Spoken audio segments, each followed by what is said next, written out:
So in your new article published by Forbes, you dig into some of the numbers here. So just how widespread is panorama education in school districts across the nation? Well, Panorama is obviously owned by the son-in-law of the U.S. Attorney General, Merrick Garland. And what we found and we broke news on is pretty significant. They serve 13 million students across the country. They're in all 50 states. They're in 23,000 schools across the country. Those 23,000 schools are within 1,500 school districts. So they have an absolutely massive footprint in K through 12 education across America. And where did they get some of this money that they've gotten from investors? I believe Zuckerberg perhaps maybe playing a role in this. Who are some of those names? So we dug into their capital raises since 2017.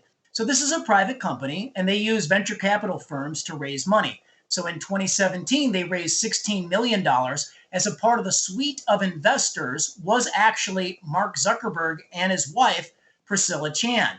And so then just a month ago, a couple of weeks before the U.S. Attorney General Merrick Garland tasked the FBI with looking into parents who raise their voice at school board meetings, just a couple of weeks previously to that, Panorama Education raised $60 million on a capital raise. The Zuckerbergs were in that round as well.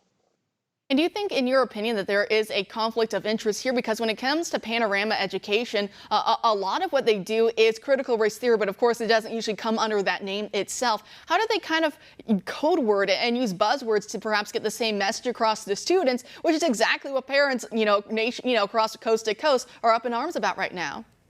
So here's what Panorama does. They do surveys. So they survey the student body, the community, they survey parents and families, they survey the employees of school districts.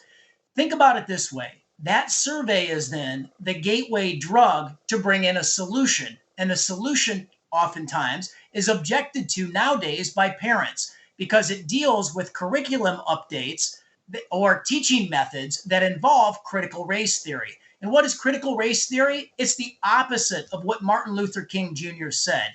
Martin Luther King Jr. said, you're supposed to be judged on the content of your character, not on the color of your skin. And critical race theory is the opposite. It judges you, if you're white, you're racist because of your skin. And for parents who don't want this in their child's classroom, how much is it costing taxpayers to have in certain districts? Well, it's a lot of money, Kara. So we dug into just one contract at a very significant school district in Arlington, Virginia. And it's a 5-year contract that was inked in 2017. There's going to be 3 surveys, and the total taxpayer cost is nearly $300,000. And the fee billing schedule is very expensive. This company gets to charge up to $250 an hour. They bake in hundreds of hours into their contract where they get to charge that rate. They get to bill out their project managers at $125 an hour. So just in the Arlington School District, just one district, they have 1,500 of these contracts. This is a 5-year contract for nearly $300,000. I can't imagine, in this nation that, for those who say that they're just so oppressed and the world is just stacked against them, it's really lucrative to be saying all that. But Adam, always a pleasure having you on. Thank you so much for all the numbers that you gave us tonight. Well, thank you.